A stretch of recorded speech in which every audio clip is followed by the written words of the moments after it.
Hello, colleagues, and welcome to the what I believe is the 11th GFOI Information Exchange this session covering activities from 2023 in the Asia Pacific region. So thank you all for taking the time to register and join us.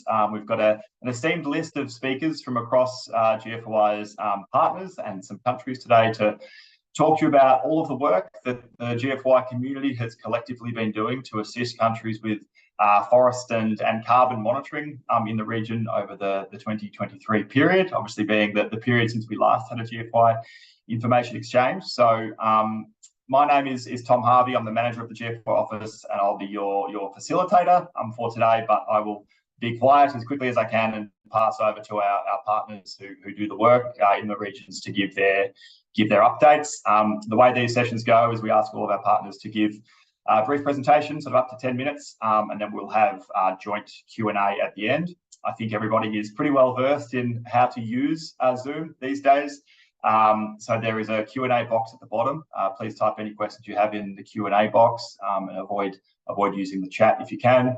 Our presenters will do their best to respond to those as we go, but we'll also have some joint discussion or Q&A at the end. So I hope that all makes sense. If you have any questions, feel free to send me or Ali Reid or Madison a message in the chat as we go, and we can try to assist you. But without further ado, I'd like to pass over to Matthew Van Ryn from the FAO's regional office in Bangkok for his update on the work that FAO has been doing in the Asia Pacific region over the past 12 months. So over to you, Matthew. Your slides are coming through beautifully. Okay, great. Thanks, Tom, and thanks GFOI for hosting this event and inviting us to present a quick update on FAO's work in the Asia Pacific region in 2023. And you will see in the slides, the work does not stand alone. So it highlights with underlining where we worked in 2023, but there is also past engagement, so that's also presented in the slides. So, on the thematic area support to national forest inventories as well as emission factors, we have worked on defining or developing and defining methodologies. And current focus has been on Indonesia and Timor-Leste. Timor-Leste has been done in the context of the GCF readiness project, where also the data has been used for emission factor development. Implementation of full NFIs, on the other hand, is ongoing in Bangladesh and in Papua New Guinea.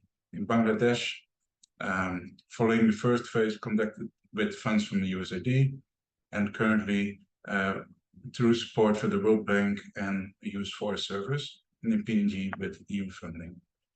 We also work increasingly more on smaller scale inventories and emission factor updates aimed at smaller scales. So we're working in Cambodia on emission factor updates, both at the national level and also towards social forestry interventions. In Myanmar, specific mangrove emission factors have been developed, and in Timor-Leste, emission factors for the FRELS mission were developed. In ASEAN, we're working with ASEAN member states and developing emission factors for social forestry scales. And in PNG, work is ongoing on growth models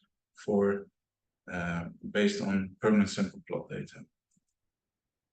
In terms of remote sensing, activity data support has been provided in Myanmar, Papua New Guinea, and Timor-Leste.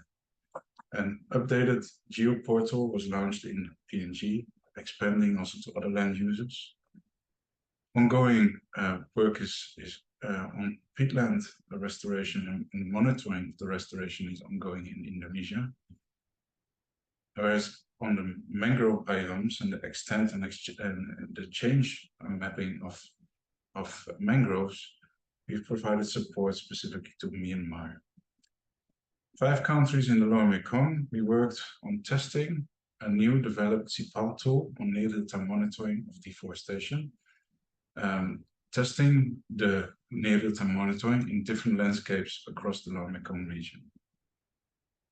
On terms of the restoration assessments, we work with CPLAN, another tool in CPAL, to work on specific assessments in Cambodia, Fiji, Thailand, and also finalizing an Asia-Pacific restoration assessment.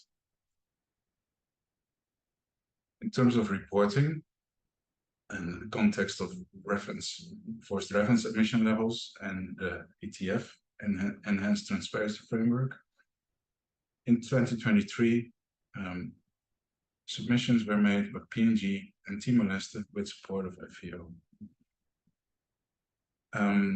In terms of a new project, there's the Seeded Forest Phase 2 project, which looks at boosting transparency of forest data, specifically looking at farm repositories with microdata in the context of transparency of forest inventory data, and establishing an NFI network in the Asia-Pacific region.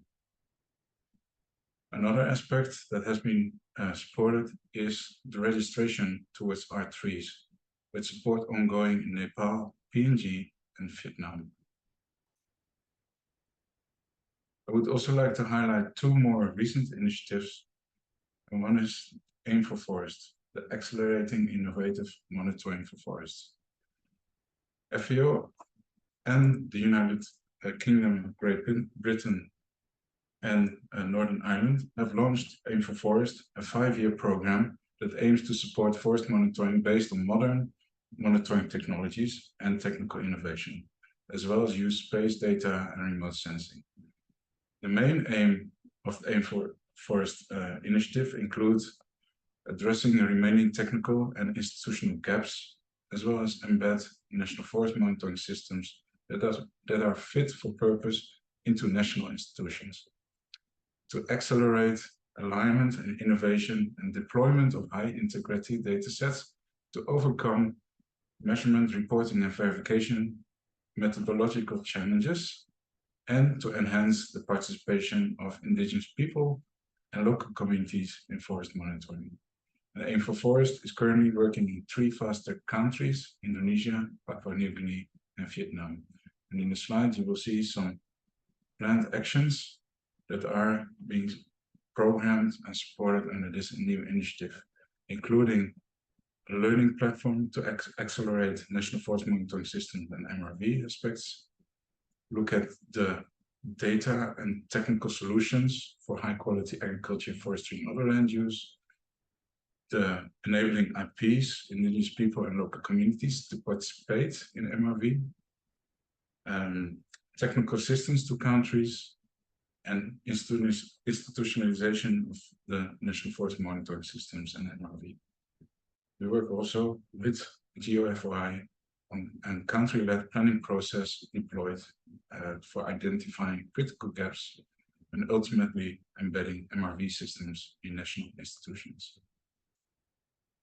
The other initiative I would like to highlight is the Forest Data Partnership.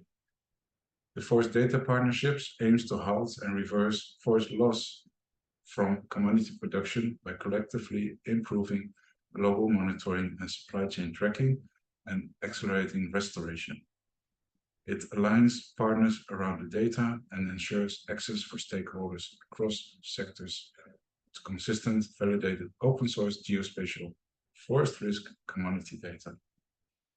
And this partnerships works around 5 action-oriented work streams, engaging stakeholders to participate in the partnership and communicate needs and lessons learned to create more effective interactions, to align stakeholders to reach consensus around key datasets, to innovate and build a functional consensus around existing data and develop new approaches, and deploy consistent, open source, and validated geospatial data on commodities.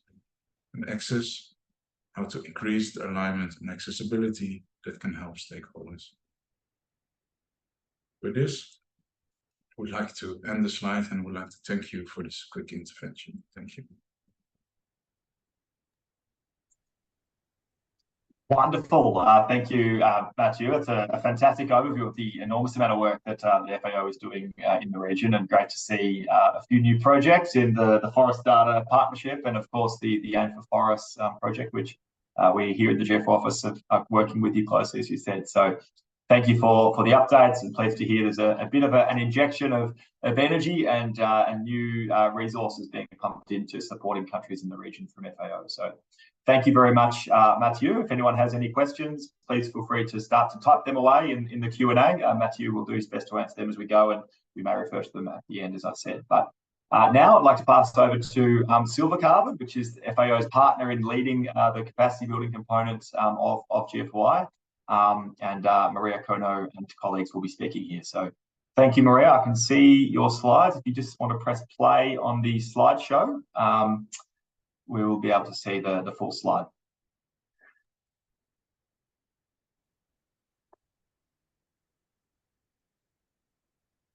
Yeah, is this good, Tom?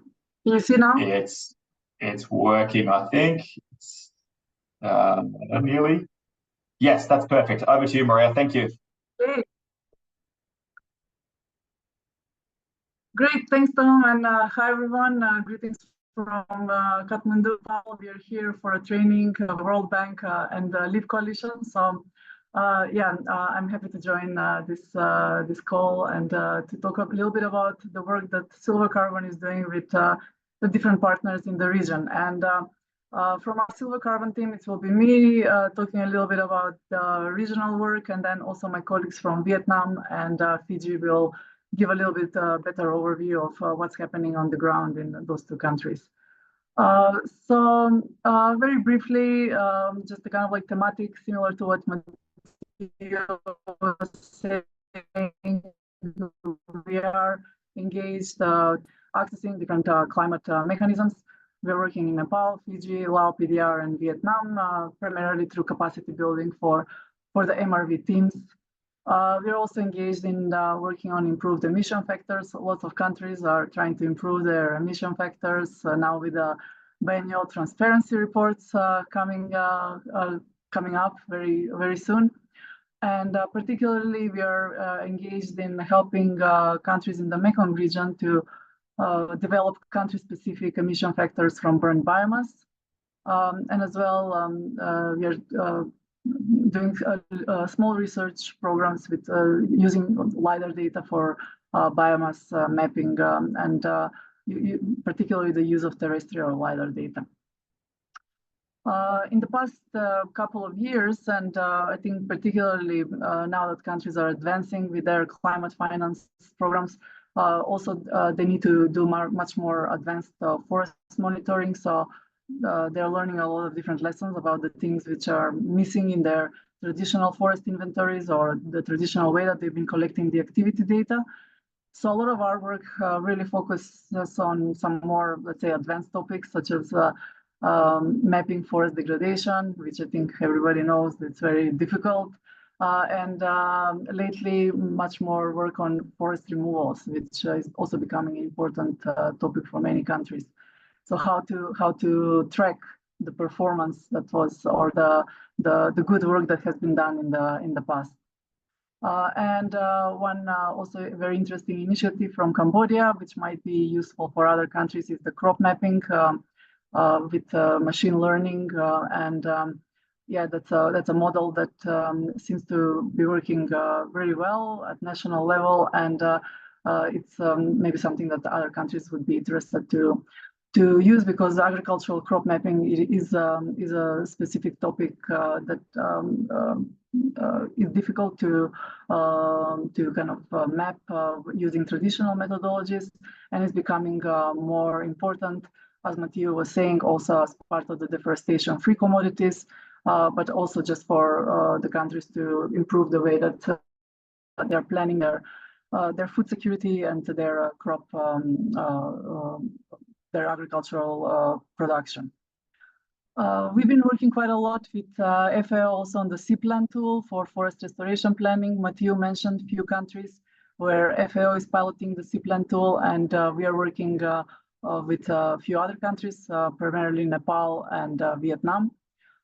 And yeah, I think most of our work is done in collaboration with other partners. And here I'm just mentioning a few very close partners, the FAO, the FRED team, of course, the World Bank, UNDP, particularly in Cambodia, and the Severe hubs. So yeah, I think when it comes to really the country level work, and particularly the work that we are doing in the Pacific region, I would like to hand it over to my colleague Randy Hamilton, who is our climate fellow based in Fiji, and he'll talk a little bit about the work that he is leading in Fiji. Randy, can you tell us if you're ready to start?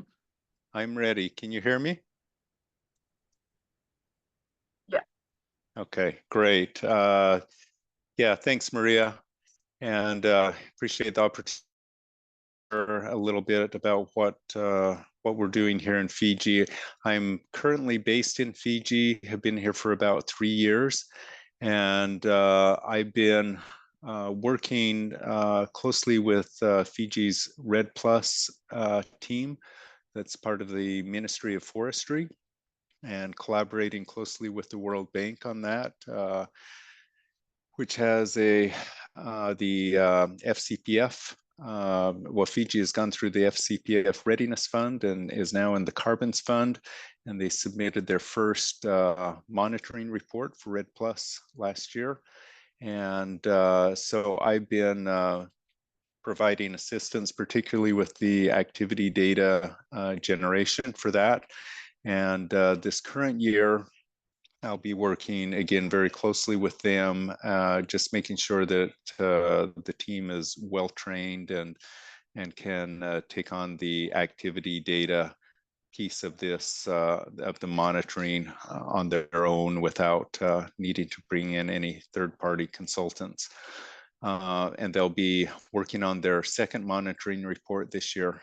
So another thing I'm working on with the Fijian government is helping them develop a broader national land monitoring system. This will be a remote sensing based system that will provide maps on a 2-year cycle.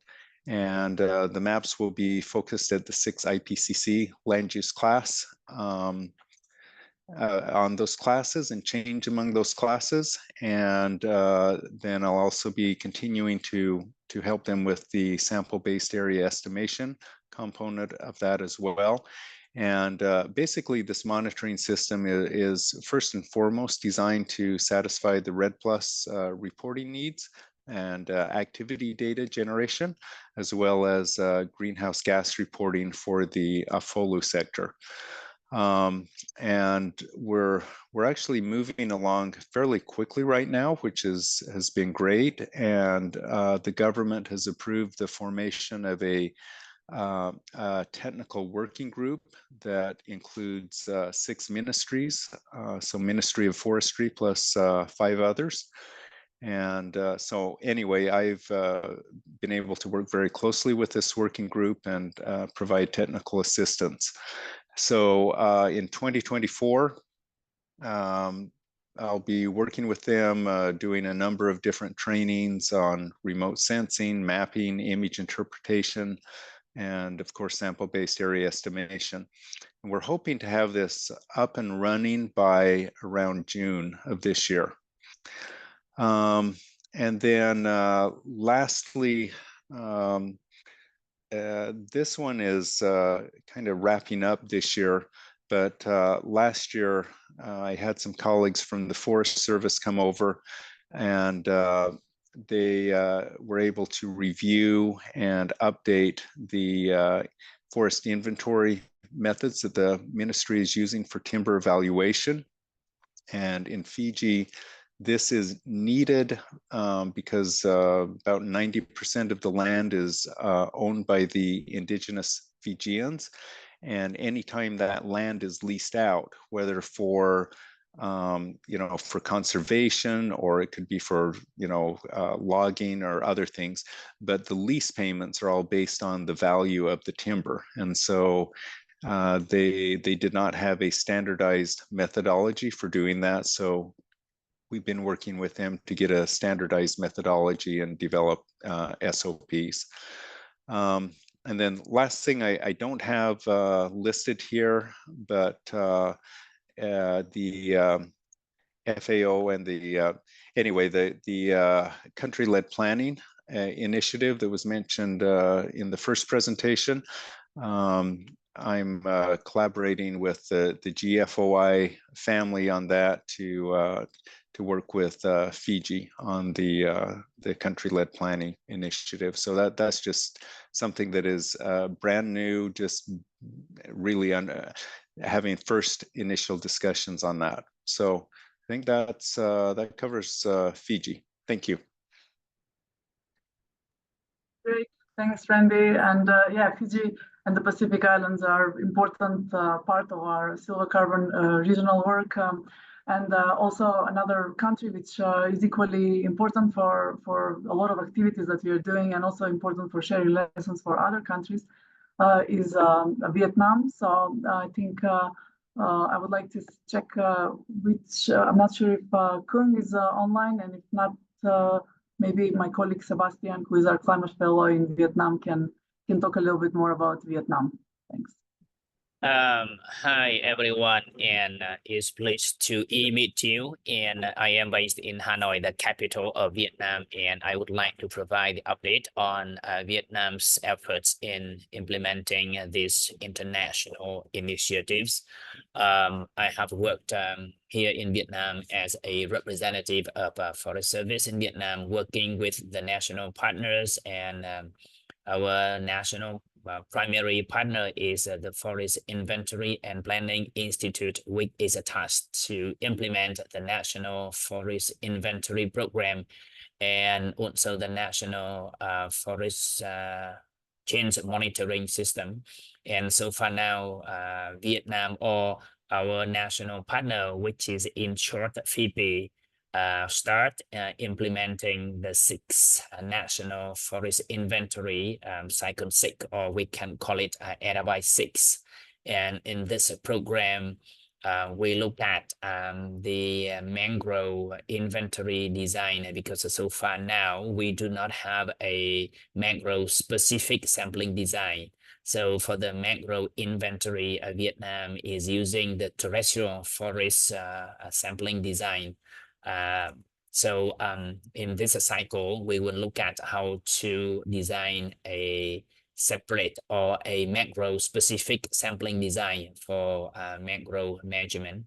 And also, so far now in Vietnam, we have 2 national forest inventory system. The first system is NFI, and the second system is ERP, or Ecological Research Plot System, where we also monitor forest increment and then biodiversity metrics. And then different units under Fiji are using different tools for analysis of ERP data, which makes it very difficult for the analysis and reporting of the ERP data. That's why we supported them to develop an Excel-based tool for consistent application of the tool for ERP data analysis in the country. And the next initiative that we have worked with a national partner, which is the National Remote Sensing Department under the Ministry of Natural Resources and Environment. And we built the capacity in applying the GLAD system in land cover change monitoring and mapping.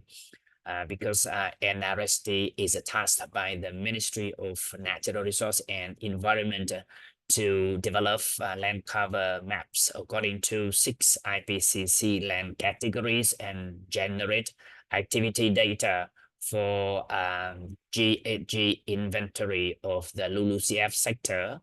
And this GHG inventory results will be used for the international reporting, for example, the national communication or biannual update report. And this year, We are working with them to develop the national land cover map according to 6 IPCC land categories to generate activity data for the GHG inventory in support of BUR4.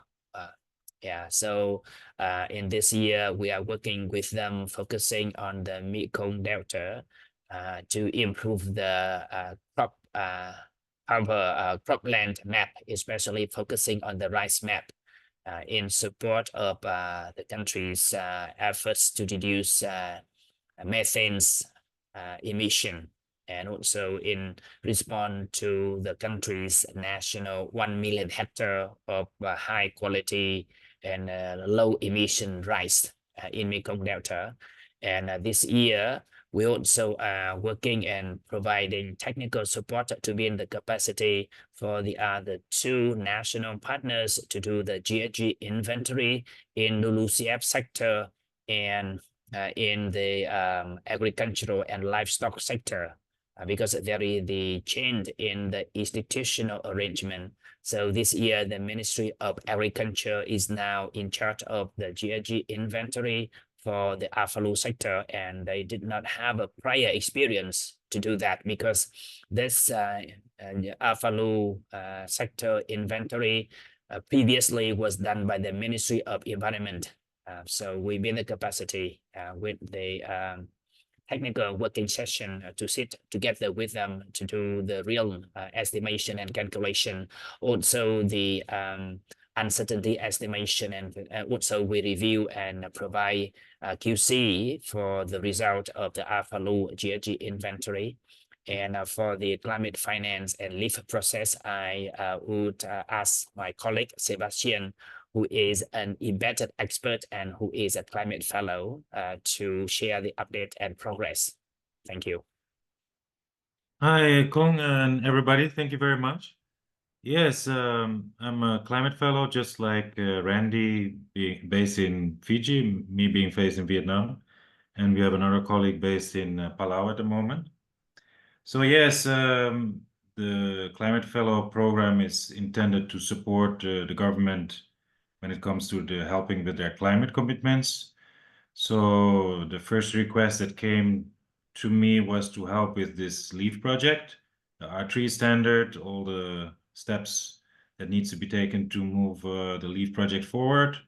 And one of the requests that came up later was to also work on a carbon pricing study and to find out, the pricing dynamics in the market, but also to find out how much it actually costs to generate a forest carbon credit, which is quite an interesting question. Then also another study that came up recently was to find out if we could divide and how we could divide the NDC target per province. So how much would each province contribute to these emission reductions that Vietnam has pledged to reduce, has the target of their emission reductions either with or without international support. And then maybe a last quick element that can be mentioned is a circular, which is like a legal document, a guiding document for institutions on how to work on the monitoring, reporting, and verification for forest and forest landscapes. So I've also worked together with the government on this particular document and those guidelines. Yeah, I think I would leave it at that. So I think the time is probably already up. So back to Maria. Thank you. Thanks, Sebastian and Randy and Kong. And sorry for taking a little bit longer from the Silver Carbon team, but as you can see, we are a big team and doing a lot of different work. So hopefully that's all useful for the colleagues that joined the call. So thank you, Tom. Wonderful, thank you, Maria, Randy, Kwong, and Sebastian. Yeah, as you said, it's great to see the enormous amount of work that Silver Carbon is doing across the region through various different mechanisms. Great to see the Climate Fellows program working so well, and the in-country colleagues such as Kwong and yourself, Maria, that sits across the whole region, doing an enormous amount of work that I suspect quite a few of the GFOI partners and countries on the line will be interested in. So thank you for that. Again, some great questions are starting to come through in the Q&A. Please keep them coming. If you have any for Silver Carbon colleagues, now's your time. Well, they're fresh fresh in your mind, pop them into the Q&A. But now it's my pleasure to invite Sompavi Kyoka from Lao PDR from the government to give an update on their forest and carbon monitoring efforts in Laos. So over to you, Sompavi. I'll let you know when we can see your slides. They're coming up now. And if you just play the presentation.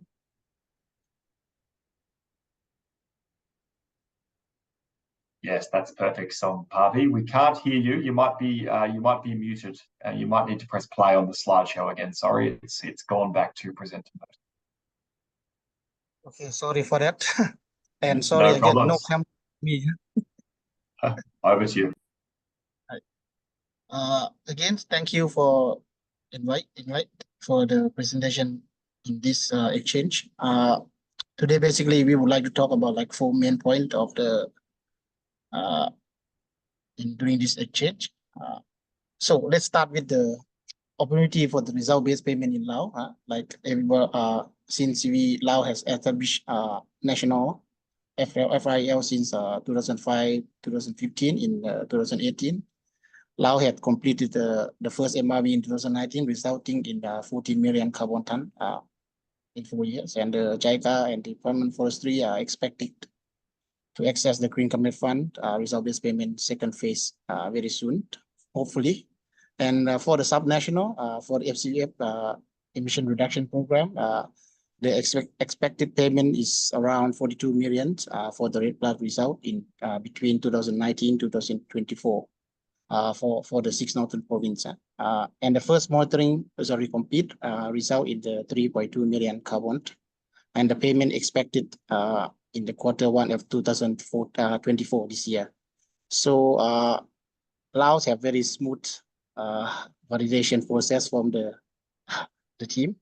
And the second monitoring period will be carried out in 2025. The payment is expected to be in 2026. And the FRED2 is supporting the emission reduction monitoring. And since the REDD+ become very popular, now several REDD+ projects under the discussion between DOF and the project proponent, mainly for the private sector that have invested in the REDD+ project in Laos. So we move to provincial the monitoring system. The PDMS is a monitoring verification report tool used mainly to detect, the deforestation, like near real-time monitoring system, fast, low cost, or collaboration between many projects and partners. Sorry. Now, since the release of the PMO 15 earlier last year, now 15 provinces already been used the PMS, and during the meeting of the PMO 15, PMO 11, and this have been designated as the main tool to monitor deforestation in the country. So the government has paid attention to this tool, very regard this as a very important tool to monitor the forest and doing the law enforcement. Since then, the previous presentation, the FRED project have developed a dashboard where we display information on the deforestation activities, where you can summarize and make the automatic report, report where the provincial district can report to the government very fast. So these are the example where the district staff have taken the field check on the detected during the PDMS. So you can see many area that can detect it. Even when we go there, you still see some villagers doing the cutting and burning the area for the agricultural preparation. So this is the example in the Savannakhet. And this is another example where we can detect the area.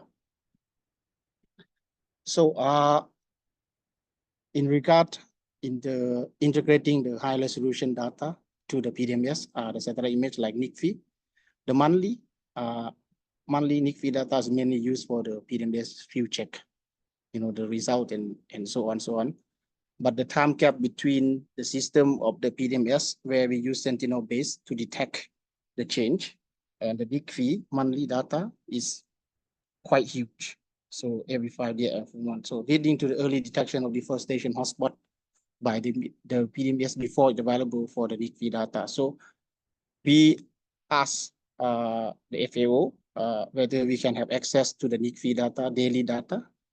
And the FAO have provided access to the Department of Forestry and the Forest Department of Forest Inspection, as well as the Jupyter script, where you can have the script where you can run and have access to the daily data easily. But however, the integrating to the PDMS remains very challenging because the NIC daily data is not available through the service like the web map service or web time map service. It's very difficult for the provincial and district to get access to that data. So it's very important that the provincial or the district can access to latest data before they go to check. So to reduce, the uncertainty, like the one that force detection of the degradation. If you have NIC data to verify that whether this is real area where you can inspect, so you can send people directly to there. So, and the technical support provided by Silver Carbon, again, thank you to the Silver Carbon, is very important in the forest management in Laos. So the first work is to review the National Forest Inventory methodology. This is have been collaboration between US Forest Service and University of Kottayam. So they are supporting the revision of the NFI sampling design and the plot design. So the NFI pilot study expected to start in March. So to test the new sampling and the plot design and the various forest type in different landscapes. So we plan to go from north to south in Laos during the March. And the Q&A also being reviewed, including the training in Vietnam, where the team from Department of Forestry will participate in the training. So again, improving the emission factor for the next FRL, the MRV. So with the collaboration between FIFD and National Forest Faculty of Forestry Science, National University, with the support from Silver Carbon, we are trying to explore the emission factor from burning the biomass. And the internship in regard to recent release of the PMO 11. So the forest fire monitoring has become very important subject, have been discussed a lot in the government. And last year, recently, Laos had a huge fire and a lot of haze last year. So the government pay attention to this kind of activities, the burning preparation for the agricultural land and all. So with the internship with the Silver on the forest fire monitoring in Thailand, I think Department of Forestry will send 3 staff to participate in this internship. So mainly the objective is to map the burn scar. So this will become very important to assess weekly, monthly, annually at national level to district level. So this one you have, you can see the damage caused by forest fire. So the next important is a risk map of forest fire forecasting. So based on the recent occurrence, recent historical fire, land cover like the fallow land, forest coast, then we can predict. Maybe we can forecasting where the forest fire might happen before it happens. So then the provincial teams and the district team can plan, allocate the human resource or financial resource to concentrate on those areas. So this is very important. And the last part is since we already have the PDMS, so is to integrating these 2 activities into the PDMS. So this is since it's already been used by many provinces. So it's very important that we don't develop the new tool but instead we integrate these 2 into the PDMS. Yeah, that's all for the slide. Thank you. Wonderful. Thank you, Pavi. That was fantastic. It's great to hear directly from a country, and the incredible work that you're doing. It seems you're using some quite sophisticated methods and taking quite a holistic approach to your forest monitoring, to informing how you manage the forests, and therefore the improved productivity of the forest and informing climate actions and what have you. So thank you so much. I see there's already a question for you in the Q&A, Pavi, so if you wouldn't mind turning your attention to that, and maybe we'll come back to discuss later. But thank you very much. And participants, please feel free to continue to send questions through for our colleagues from Lao PDR. But now I'd like to pass over to our colleagues from GIZ. We're going to hear, I think, first from Andre Orth, the GFOI lead representative from Germany, and then his colleague Raphael in Fiji. But over to you, Andre. I can see a Word document. There we go. Now I can see your slides, and they're in presentation mode already. So over to you, Andre. Thank you.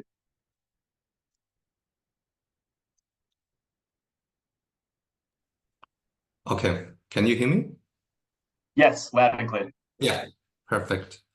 So, yeah, thanks, Tom, and welcome to everyone. My name is Andre Ort. I'm working for GIZ, for the Sector Program and International Forest Policy. And as Tom already mentioned, I'm also representing Germany in the GFOI Leads group. I'm really happy to see so many people joining today, having an interest in GFOI. And I would also like to thank you, Tom, and the office for organizing this event. I have to say before that we tried to have input from two of our colleagues abroad. Unfortunately, one had some problems with Zoom. So we have to cut this down. So there will be only this time Raphael and Sati, who will give a short overview of his project in the Asia Pacific region. Yes, and just to give you like a general overview of GIZ's work, in the monitoring sector, in GIZ in general, there are a multitude of programs and initiatives funded by Germany, and as many probably know of you, GIZ is the main implementing agency of technical assistance for German Development Cooperation, and we are also a capacity building partner for GFOI. Currently, our portfolio related to monitoring lists several projects in the Asia Pacific region, in India, Laos, Vietnam, Indonesia, and also in the Pacific Islands as a regional project. And even though these projects do not focus entirely on monitoring, they have monitoring components related to their project work. It was not mentioned before, but I would maybe like to focus your attention on the inventory of activities by GFOI, where you can find more information of GIZ's activities in the monitoring sector for different regions, but also on other capacity building partners of GFOI. Maybe it's important to say that we currently don't have like a particular pipeline in GIZ for programs with monitoring component. However, in German development cooperation, forests remain a priority. That also means that new monitoring components within these projects are coming up. And maybe it's also important to say that monitoring of restoration, also blue carbon, play an important role more recently. Okay, so now to give you like a more detailed insight in one of the projects, I would like to hand over now to Raphael and Sati, who will give you an overview of the management and conservation of blue carbon ecosystems. So over to you, Raphael. Thanks, Andre, and thanks, Tom, for the opportunity to share a bit of our activities here. So same as Randy, I'm based in Suva, Fiji, and work on a project on blue carbon management and conservation on blue carbon ecosystems. So some of you might think, what are we doing here at the GFOI meeting when we talk about blue carbon?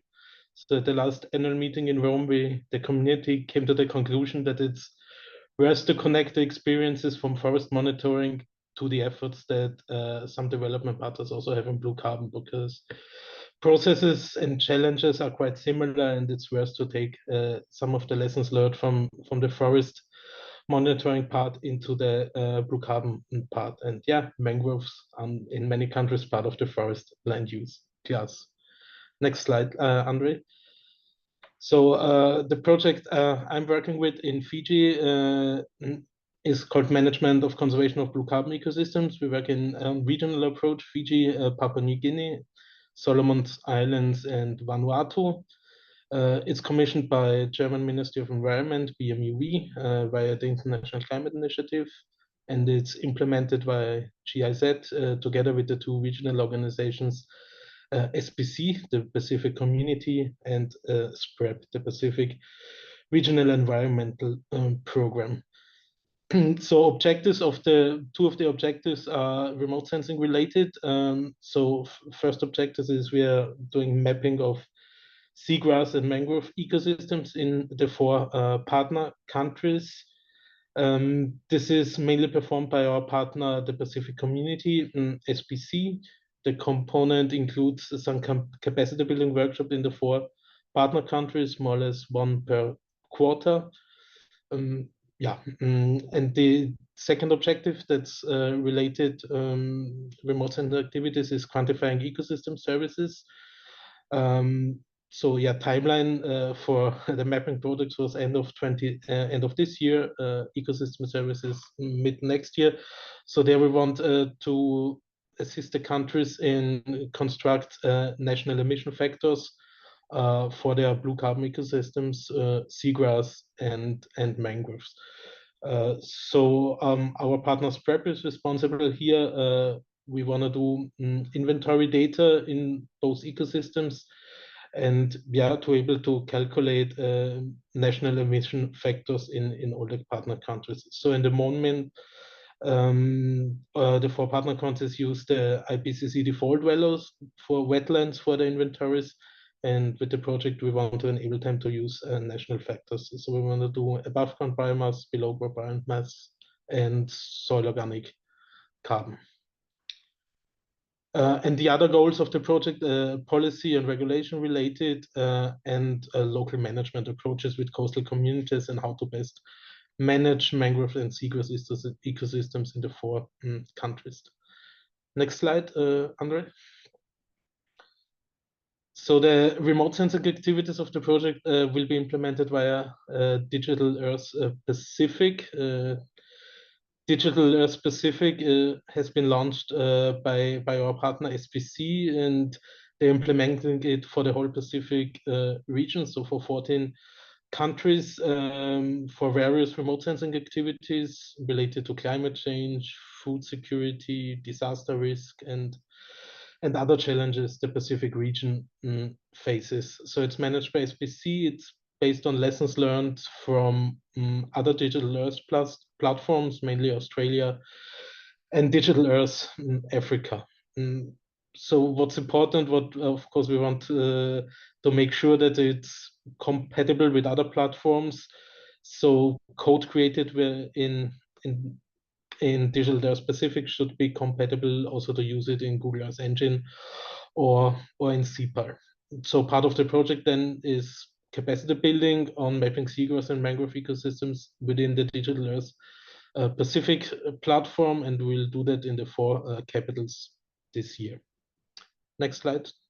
We have a quick example how mangrove mapping might look like in the PNG area. So this is a first example of the maps created by SPC. First attempts, but they will be enriched with adding additional control points, inventory data over this year. So we hope that we will be able to build a final product for both ecosystems in all 4 partner countries by end of the year that will then for use for the 4 partner countries. Thanks. That's the overview about our activities in the Pacific region, and back to Tom. Wonderful. Thank you, Raphael and Andre, for the very nice overview. Great to see the work that GIZ are doing in the region, and great to also welcome the blue carbon community into the GFOI family, as you said, Raphael. Thanks, Andre, for giving a shout out to the GFOI inventory of activities. That's an online platform on the GFOI website that allows you to look up all of the support that GFOI partners are delivering to countries all around the world. So my colleague Madison has just shared a link now. If you click on that, you can zoom into the region and have a look at the activities as reported to us that have been happening in the region over the years. This list is by no means complete, but if you have anything further to add, please feel free to get in touch and we can update the inventory of activities to cover all the work that GFOI partners are doing. But thank you again to our GIZ colleagues for that nice comprehensive overview. Any questions for them, please pop them in the Q&A box, which is running hot at the moment, which is good to see. But now we have our last presenter in Julian Gonzalo Jimenez from the World Bank. Over to you, Julian. Hi, everybody. Thank you, Tom, and greetings from Kathmandu. I'm here with Marija during this training to the government. Let me see the screen, just a minute. Okay.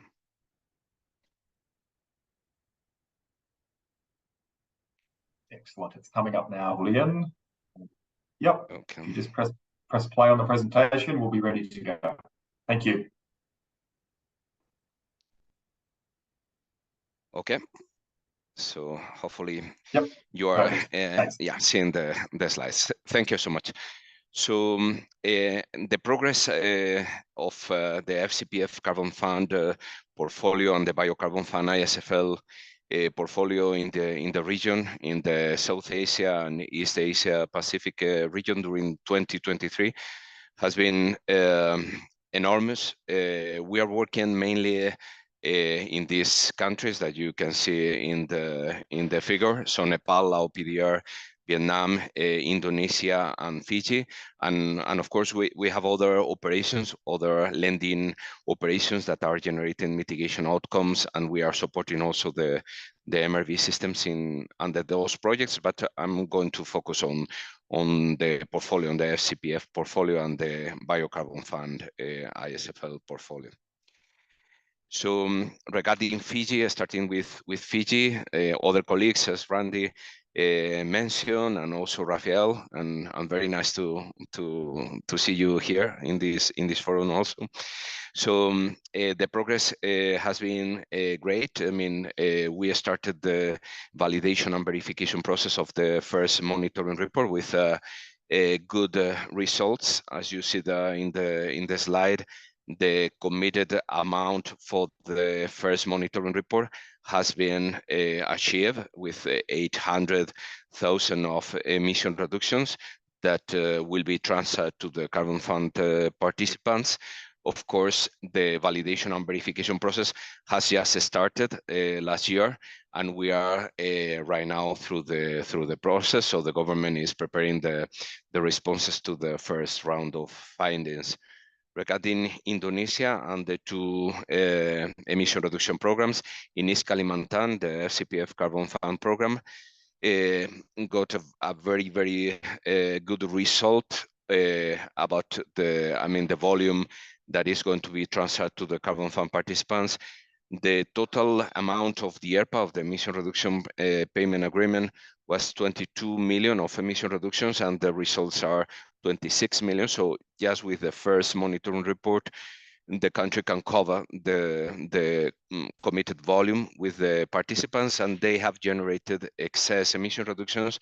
And we are also trying to provide a support in the form of workshops, carbon finance workshops, but also providing support on possibilities of commercialization of these emission reductions, trying to organize auctions, communication with exchanges, with other platforms in order to multiply the possibilities to commercialize those emission reductions.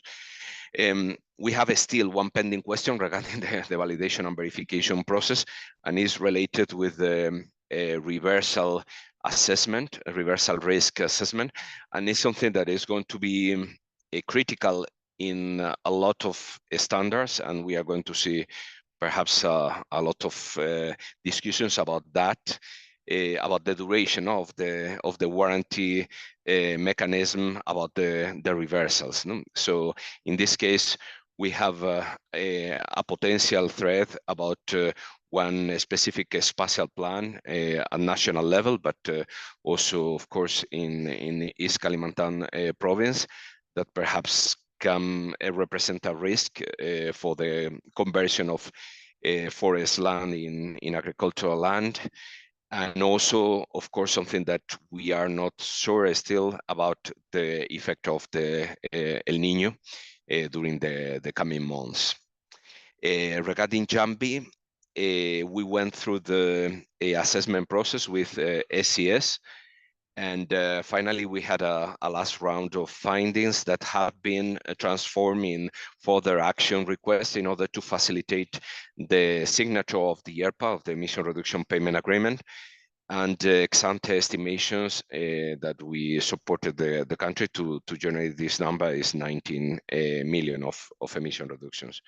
Regarding Lao PDR, we have to highlight the success of the validation verification process has been one of the most efficient process, thanks to the government, thanks to the partners, to JICA that supported the government in the preparation of the monitoring report and through the validation and verification process.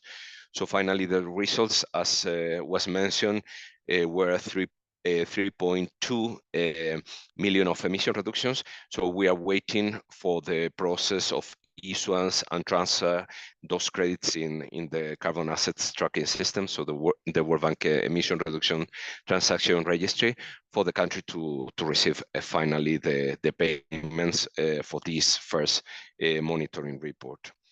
Regarding Nepal, where we are right now, has been the last, let's say, the last country in the region in order to prepare the monitoring report, but the country is completely, the government is completely engaged in the validation and verification process right now.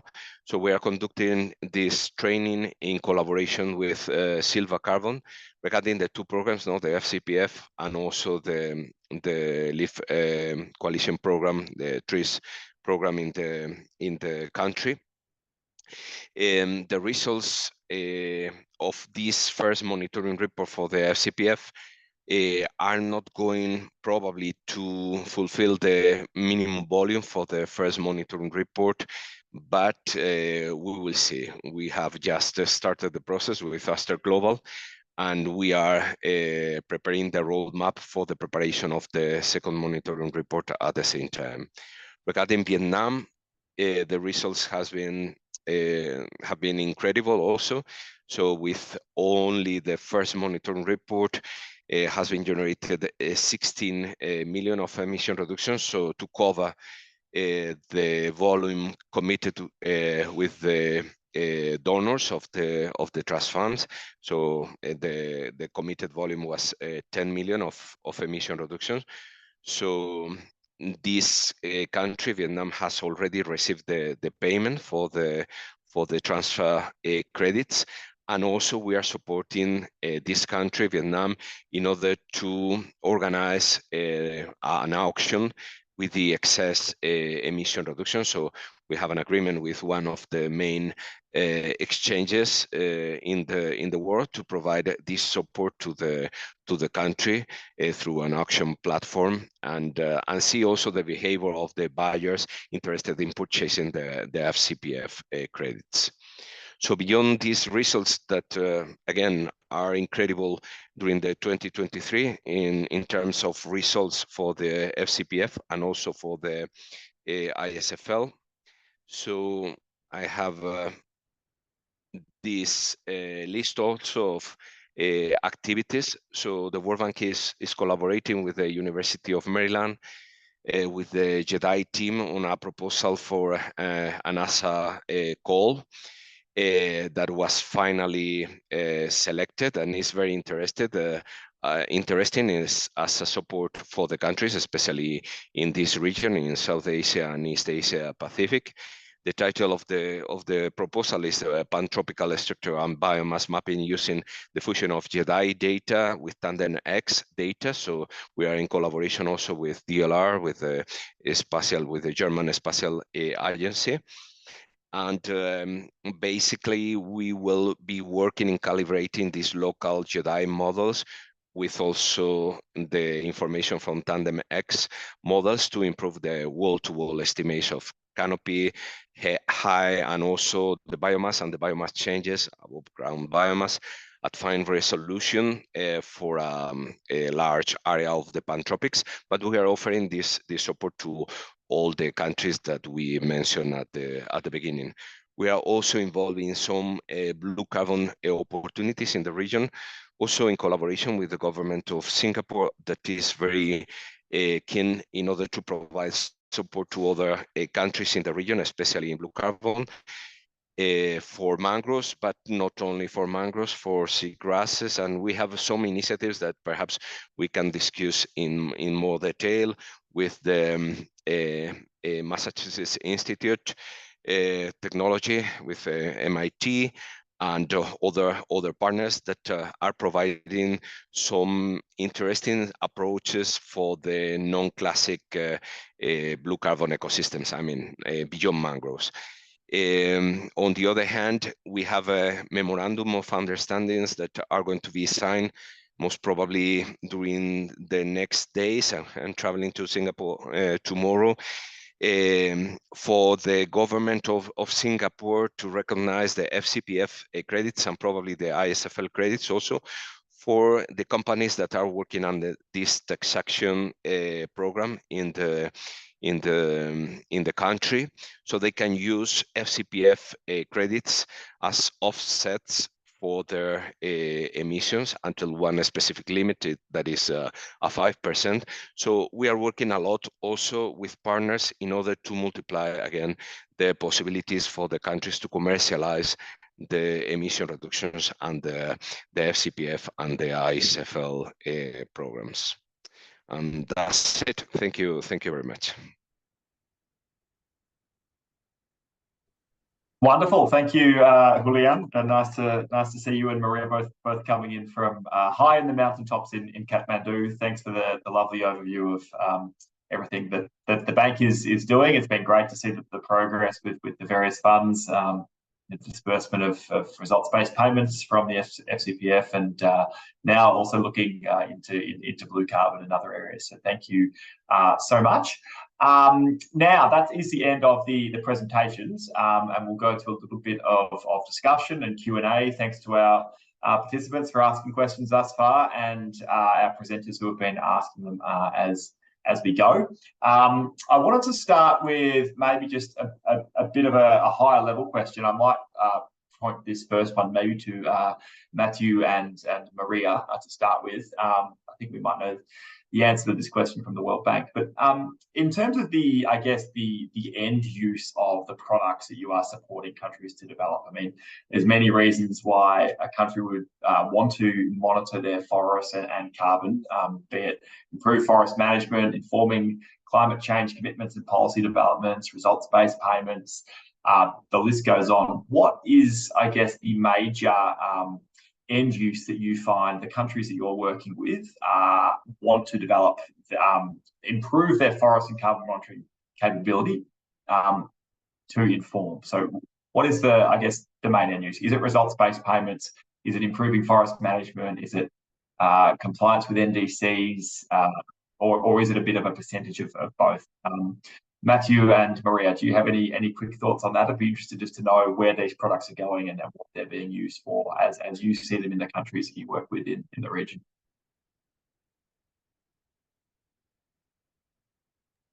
Matthew, you've turned on your camera first, so happy for you to go first. Yeah, or Maria can go first as well. But I would say my answer would be it really depends on the country. Some countries might be, of course, now looking more at deforestation-free or forest-positive supply chains. If there's a big agriculture sector and potential linkages to markets that are requiring or have in place new regulations that require due diligence, etc. At the same time, other countries are really thinking about, in my perspective or in our exchanges, about meeting long-term carbon neutrality or net zero targets. So that goes even beyond the NDCs at this current time, but thinking how by 2050 or by how do we as a country reach carbon neutrality, and how do we balance then the different aspects, different sectors, and forestry, of course, an important sector in terms of the removals. So that includes the sustainable forest management perspective. And then, yeah, of course, there are countries are more focused on sustainable timber supply and meeting certain market demands, furniture, etc., or even in industry or other purposes. So my answer there, it's a very various needs and demands, but in general we can say there is increased demand for data, for monitoring, in supporting policies and supporting market access. Thanks. Brilliant. Thanks, Matthew. I think that's a very sensible answer. I mean, one of the principles that we try to guide our work here at GFOI is supporting countries with monitoring their forest and carbon for whatever their national needs may be, but encouraging them to ensure that capacity that they're building in forest monitoring, that try to be as much as possible centralized, and the one system or the one process can be used for multiple different outputs, be it results-based payments or be it informing policy and what have you. And of course, definitions and requirements change across those things, but if the sort of core monitoring is consistent across those platforms, then across those efforts, then that reduces double up, reduces reinventing the wheel, and ensures some consistency and comparability across results. But thanks for that update. Maria, sorry, you turned your camera on before I started talking too much. Did you want to contribute to this one? Yes, thanks, Tom. And I turned my camera off because my internet is not stable. So Sure. But I just wanted to add to what Matthew was saying, that I fully agree. It really depends. We see a mix of all kinds of objectives. Climate finance is definitely high on everybody's agenda. But what we are also seeing lately, particularly in the Mekong region, is increased interest in monitoring of forest fire. So I think that's a big topic. As we saw in the past couple of years, the transboundary haze issue is becoming very important. So there's a lot of pressure from the public, about the air quality. And I think this is a really good example of how now the people living in the urban areas are also understanding, the relevance of forest fires. And it's not something that is happening somewhere outside of their, home. So I think the policymakers, as a result, are getting more pressure into improved management of forest fires. So as Sompawi, our colleague from Laos, was saying, a lot of our work actually, it looks like in the next few couple of years, we'll be doing a lot of work on forest fire monitoring and helping countries to improve the way that they are forecasting this forest fire occurrences as well. So that's something kind of emerging.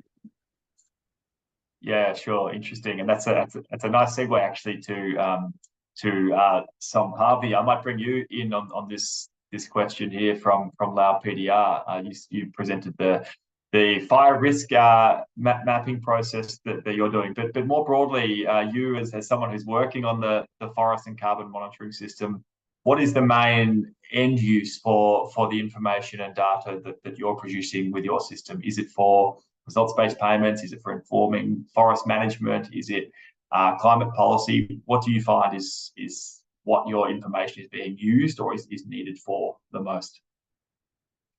Again, thank you for the questions. But regarding the forest fire risk map, now we are exploring the technical ability to produce the forest fire risk map based on the remote sensing. Like, for example, information like the area that used to have a lot of fire, for instance, and also the forest area that close to the agriculture. Now we are trying to explore, and the team that we will send to the internship with the Sylvia, we will explore the opportunity during the internship. So more discussion will be coming soon. But for now, we think that the forest fire risk map is very important. where you can assign the right area where you can, reduce the risk of forest fire. Yeah. For now, it's just on the study side, not yet implemented. Where, yeah. Excellent. Thanks, Sompavi. And beyond the forest fire risk study, your broader products. I mean, you talked about some of the work with results-based payments, but what is the main use for the products that you and your team are producing? Is it informing the results-based payments? Is it policy? Is it informing national commitments for emissions reductions? What would you say is the main use for your products nationally in Lao PDR? So the main use for the product is basically to contribute in conserving the forest. So it will affect, the result-based payment in the future. And, regarding the recent release of the PMO 11, so the government pay very huge attention to this kind of forest fire prevention. For example, the haze order.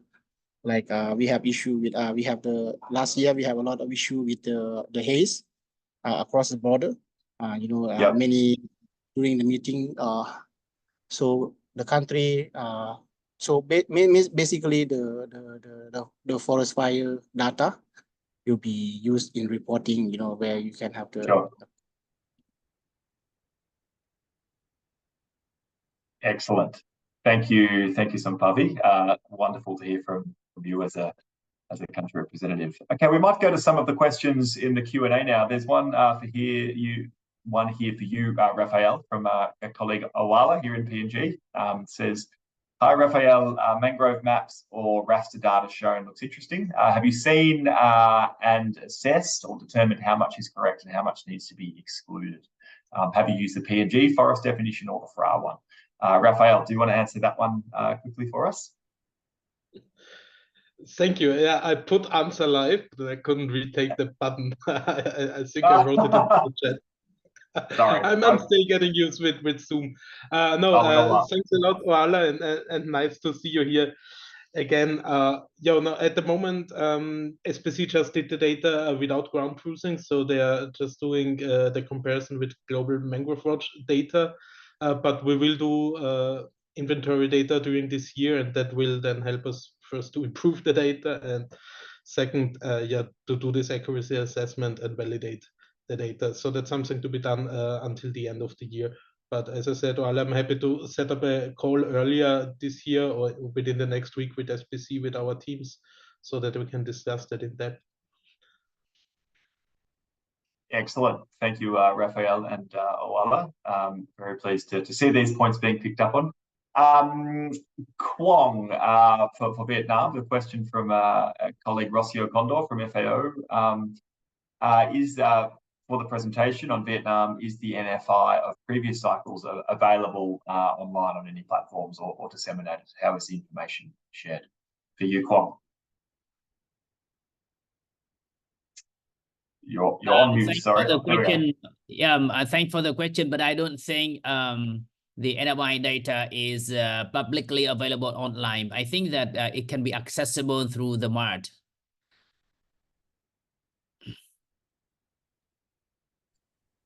Sorry, Quong, would you mind saying that again? Accessible on demand, did you say? On the Ministry of Agriculture and Rural Development. Oh, okay, perfect. So I don't think the data is made available publicly online. Sure. Excellent. Yeah, but I think that VP also contribute the data to the FRA report, FAO FRA report. Yeah. Fantastic. Thanks, Quong. Okay, excellent. There's one more question here for Lao PDR from Simon. Re the NFI sampling and plot design, will it be done in such a way that it remains possible to make comparisons with older NFI results? Maria has commented here. I'm not sure if you want to jump in again, Maria, or if Sompavi would like to answer here. I can start and then Sompavi can add, but also colleagues like Jeremy, I see, and AG from FRED are also here on the call. They can also add things. But yeah, I mean, when we started this conversation about the improved sampling design, consistency or like being consistent with the previous NFI was important factor that we considered. However, yeah, I mean, a lot has changed, and a lot of the objectives of the government have changed. So I think we are going to kind of redesign the inventory, but yes, the idea is that the data will be generated will be able to the country will be able to kind of use it as a time series data that they can use for climate finance reporting, which is one of their priorities, but also for other purposes. So yeah, I'm not going to go into details, but maybe, I don't know, Sompavi, if you have anything here, or Jeremy or AG, please go ahead. Yeah, Jeremy will jump in. I'm not sure Jeremy has the ability to speak because he's a participant. I will try to promote him so he can speak. But Sompavi, if you had any comments, please feel free to start talking. If not, we can go to another question while I promote Jeremy. Yeah, it's the consistency, like Marija has already mentioned. So we already consider the consistency of the previous NFI is very important.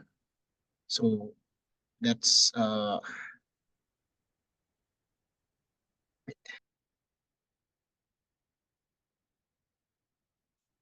Thanks, Sompavi. I'm not sure if you finished there or we lost you, but Jeremy, I've given you permission to speak. If you wanted to jump in and answer here, you'll just need to unmute yourself.